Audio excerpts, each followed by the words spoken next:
أمرك به. Nah, Masya Allah, Alhamdulillah, ini wasiat jami'ah min Imam Al-Haddad. Wasiat yang luar biasa.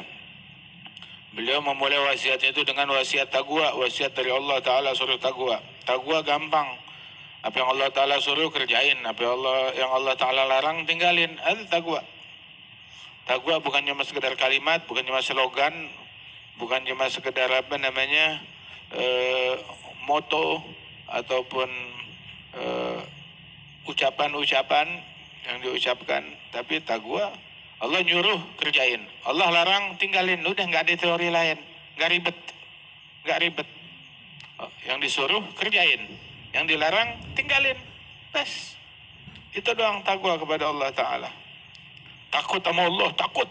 Orang kalau takut disuruh sama yang dia takutin kerjain, dilarang awas, takut, tinggalin, takut. Taqwa takut. Orang kalau takut, maka yang dia takuti, kalau nyuruh sesuatu, buruan kerjain. Takut. Kalau lambat dikit, awas, takut. Terhadap yang dia takuti, kalau dilarang, berhenti. Itu namanya takut.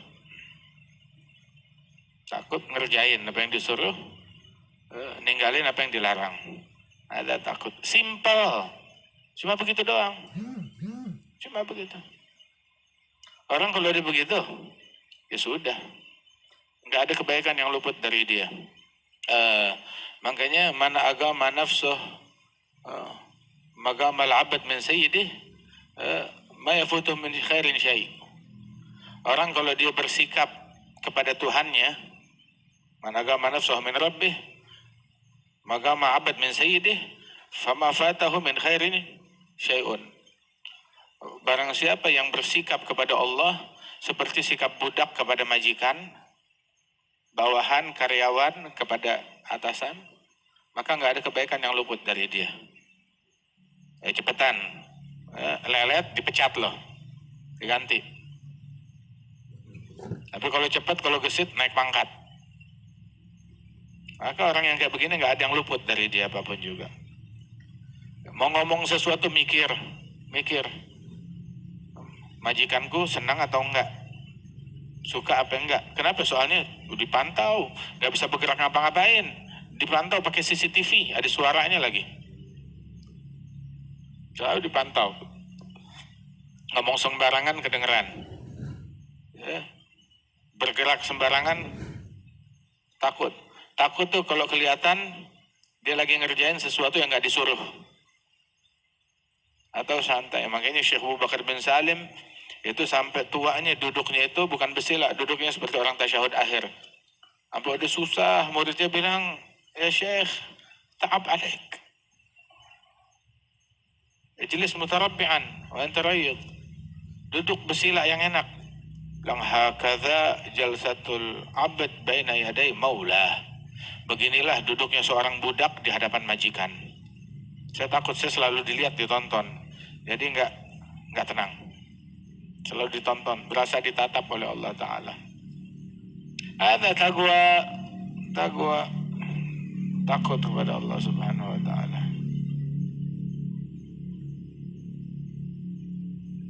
Ayo.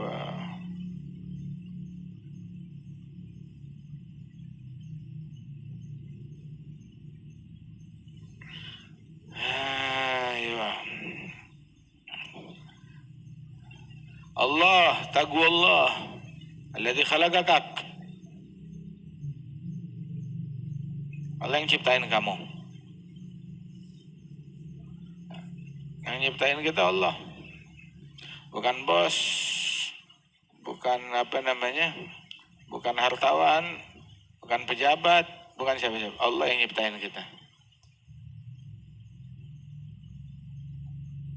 Agak.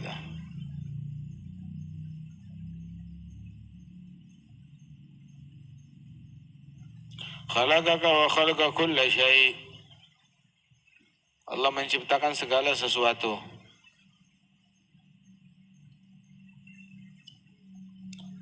Di antara bentuk taqwa gini deh. Muhafadzah ala salawatil khams. jaga sholat 5 waktu. Sholat 5 waktu yang benar. Jangan ditelantarin. Bagaimana lantarin sholat? Ninggalin sholat atau nunda-nunda sholat sampai keluar dari waktunya.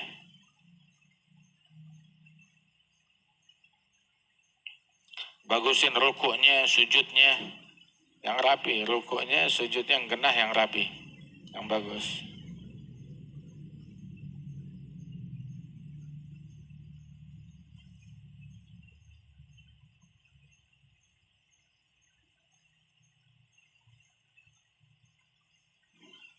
Renungin qiraah yang ada di dalam sholat. Jadilah selalu khusyuk. Jangan nengok, sholat tuh jangan tengok-tengok. Jangan gerakin, jangan banyak gerak. Ini kagak, ente mau sholat tapi mau senam sih. Ini sholat kayak nari, sholat kayak senam. Goyang kanan, goyang kiri, perasaan gak ada angin. Maju depan, mundur lagi, ntar dia muter lagi. Itu sholat apa menari? Sholat apa? Ada lagi sholat gak bisa diem. Ntar garuk kepala, ntar garuk kuping, ntar garuk perut, ntar garuk ketek. Begitu terus, nggak berhenti, garuk semuanya. Lu belum mandi, apa bagaimana? Sampai kayak begitu, garuk aja. Tapi giliran nonton TV nggak garuk, giliran main handphone, medsos nggak gatal, nggak garuk. Tapi giliran sholat garuk. Begitu. Rupanya bukan kutu, tapi dia digerogotin setan. Setan gigit di sini, setan nyium di sini. Setan ada.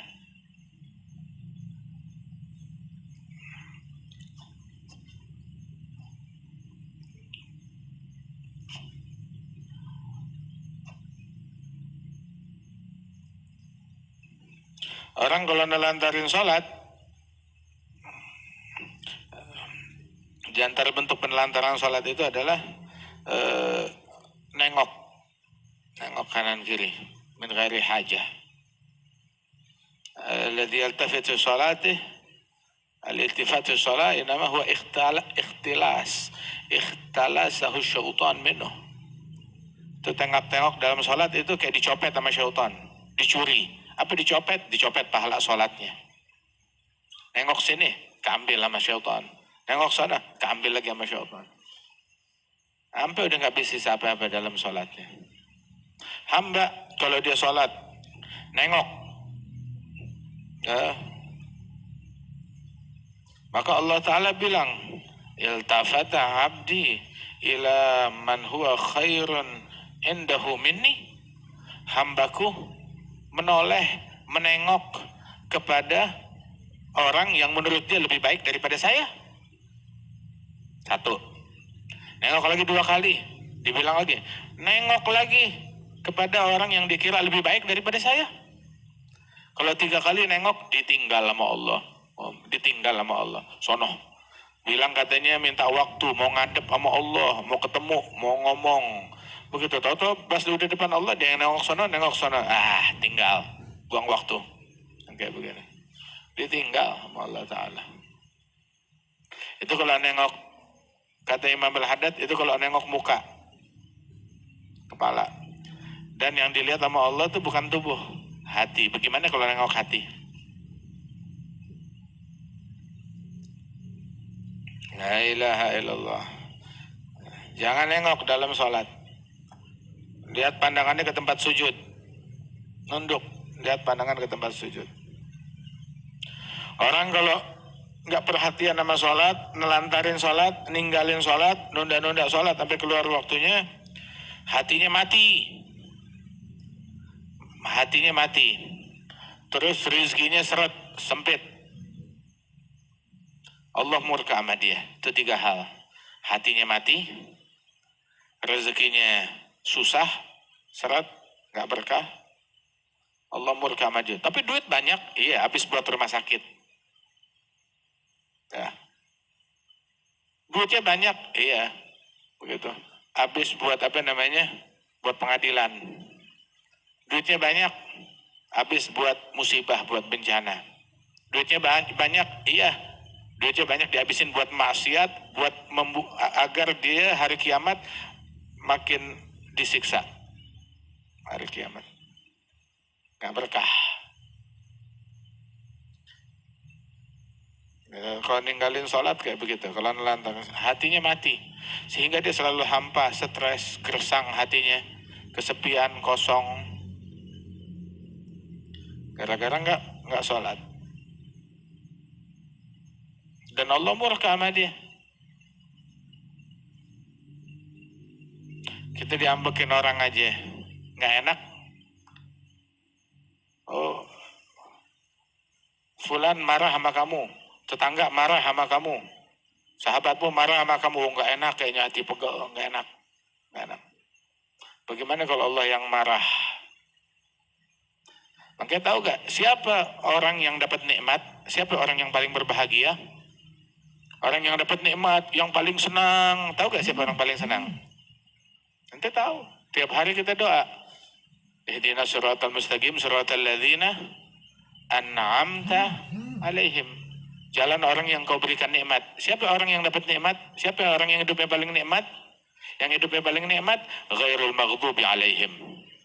Ghairil maghdubi alaihim. Orang-orang yang Allah nggak marah sama dia. Allah nggak murka sama dia. Allah nggak benci sama dia. Itu nikmat. Biar kata makannya cuma roti doang, atau biskuit doang satu, atau nasi sama garam, tapi Allah nggak murka, Allah nggak marah. Udah. Daripada yang sana makan seenak-enaknya tapi Allah marah sama dia. Orang yang hidupnya paling nikmat tuh, orang yang dapat nikmat adalah ghairil maghdubi alaihim waladdallin. Yang Allah nggak tidak murka, tidak marah kepada dia. Dan juga orang tersebut tidak disesatkan oleh Allah Subhanahu wa taala. Hakadha. Allah yahfazna min ghadab, min ad-dalalah.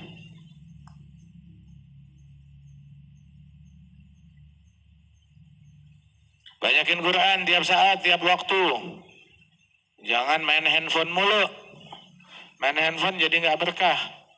Kadang ente mau buka handphone, bentar lagi baca Quran, buka handphone.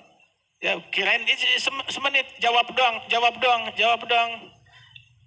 Akhirnya kelewat, berlalu waktu yang kalau tuh waktu dipakai buat Quran dapat 2 juz, dapat 3 juz. Rugi kan?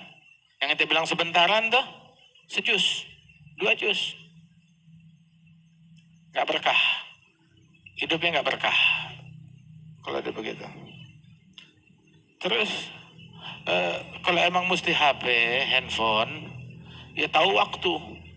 Bukan lagi majelis main handphone, buka handphone. Bukan lagi lagi di masa-masa Ramadan, jangan habisin waktu buat handphone, buat TV. Jangan dihabisin buat begitu.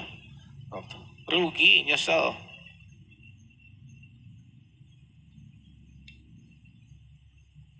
Iya kalau dia di majelis nyatetnya buat apa? Nyatet ilmu, silahkan. Baca kitab, silahkan. Tapi cuma sekedar chat ini, chat itu, jawab ini, jawab itu, yang tidak ada keperluan yang mendesak, ya nggak patut, nggak layak. Ada orang kan tuh kalau tusuk gigi, main tusuk gigi ditutupin, malu. Nah main handphone di majelis lebih daripada itu. Gitu. Ya.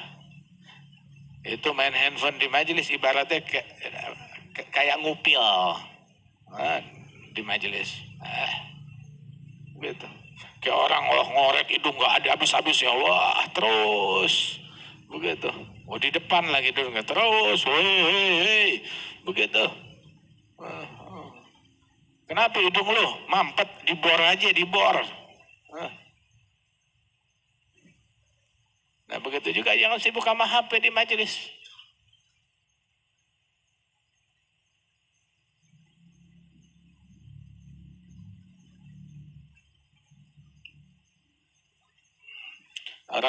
itu kan yu'atibun itab. Ngomelin orang yang lagi majelis ilmu buka kitab, terus dia megang tasbih. Buka kitab, lagi belajar kitab, terus santrinya megang tasbih. Megang tasbih, zikir. Ini lagi ngajar kitab. Diomelin, ditegur, teguran keras. Gak pantas. Ya karena itu lagi baca kitab, terus itu tasbih, dengerin, simak, catat. Bukan megang tasbih, itu ada kesibukan yang lain. Zikir bagus, tapi ini beda. Beda. Beda aturan. Itu ibaratnya tuh kayak orang sholat. Sholat bagus. Sholat tuh aqwalu af'al. Mubtada'ah bil takbir wa mukhtatamah bit taslim. Gerakan-gerakan dan ucapan-ucapan. Ada gerakan, ucapan, dimulainya dengan takbir, ditutupnya dengan salam.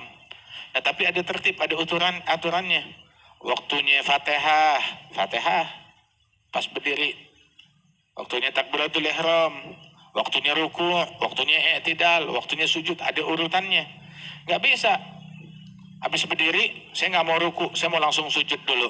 Habis sujud, saya mau duduk. Habis duduk, saya baru mau ruku' langsung. Dari ruku' saya balik lagi berdiri. Gak bisa.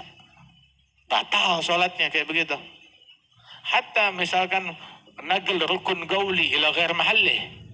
Memindahkan rukun ucapan ke bukan tempatnya. Baca Fatihah, saya mau baca Fatihahnya lagi sujud. Yang berdiri saya baca. Tapi yang sujud saya juga mau baca Fatihah. Itu membuat sholatnya cacat. Apalagi kalau yang dipindahkan itu, dia pindahkan salam atau takbiratul ihram. Dia memindahkan salam atau takbiratul ihram, maka langsung batal sholatnya saat itu juga. Ada tasbih, penggunaan subhah, alat hitung tasbih saat belajar, nuntut ilmu, lagi belajar. Ada waktunya nanti, tapi sekarang belajar yang ente pegang, mestinya ente pegang pulpen. Belajar, pegang pulpen. Berzikir, bertasbih, pegang subhah, tasbih. Silakan. Jangan sama kayak orang di meja makan, pegang apa? Mau makan pakai tangan, atau ini perlu pakai sendok, atau ini mesti pakai garpu. Ini kagak. Tahu dia pakai apa? Pakai sikat kakus makannya. Kan nggak pantas. Ada main ragel yang kayak begitu. Nah begitu juga di majelis, tasbih. Apalagi kalau yang dipegang handphone. Sama kayak orang megang sikat kakus di meja makan. Pegang sikat kakus, ya. Kayak orang ngupil nggak ada habis-habisnya di tengah majelis. Malu kan? Ngerusak majelis. Maaf, ente kalau mau ngupil tuh WC.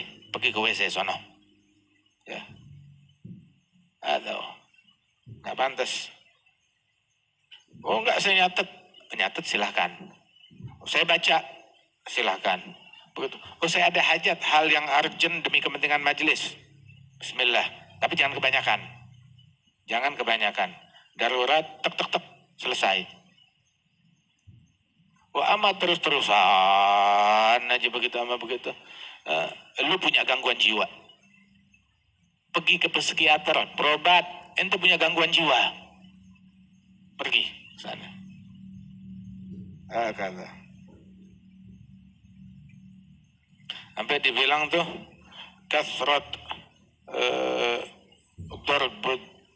kathratu darbid dufuf tuzhibu nur al-qasidah. Kebanyakan, terlalu banyak bunyi gendang, bunyi rebana, kalau udah kebanyakan, udah berlebihan, itu menghilangkan nur dan sirnya qasidah. Nggak kedengeran orang ngomong apa, baca apa. Udah kayak drum band, apa kita mau tahu maknanya qasidah apa yang dibaca, nggak kedengeran. Itu kebanyakan darbid dufuf, jadi merusak qasidah, menghilangkan nur qasidah. Makanya tuh orang pakai dufuf, waktunya baca syair, gendangnya berhenti. Rebananya berhenti. Jadi biar kedengeran. Udah gitu baru yang Mbak Khatib baca rame-rame, baru dia bergendang. Kata, ini kagak, gendang terus, hei. Dia baca apa nggak kedengeran. Begitu, bilang, lu gila lu ya, apa ya. Itu satu. Diatur majelis tuh. Begitu juga kasrat mura'atin nas fil majlis tuzhibu nur al majlis. Kebanyakan mura'ah orang di majelis, akhirnya cahaya majelis jadi rusak, auranya majelis jadi rusak. Begitu. Tiap ada orang datang dia berdiri, tiap ada orang datang dia berdiri, tiap ada orang masuk dia nengok, tiap ada ini di stop. Lagi tengah ceramah dia datang, ayo stop ceramah, selamat datang. Nggak lama datang lagi, selamat datang. Datang lagi, selamat datang. Oh, saya cuma tukang listrik, mau ngecek listrik doang meteran. Salah orang. Anda kan ngerusak majelis yang kayak begitu. Lidzaik ma yastahibun al-qiyam. Orang nggak suka tuh orang lagi tengah majelis berdiri. Lanjut, duduk, dengerin. Oh, ini orang besar yang berdiri yang seperlunya aja, Kalau semuanya berdiri rusak majelis. Jangan lagi tengah majelis dipotong, lagi tengah ceramah dipotong, lagi tengah maulid dipotong buat orang, lah bukan tempatnya. Yang kayak begitu. Kata, nah itu kebanyakan dosa gendang bisa ngilangin nur gosida. Apalagi kebanyakan ini tatet cat headphone. Nah itu jadi nggak elegan, tercemar majelisnya. Lang Hasan nanti mau megang HP, pergi keluar sana, jangan di majelis, main di luar, duduk. Kata, kudu tahu waktu. Allah bertaufik.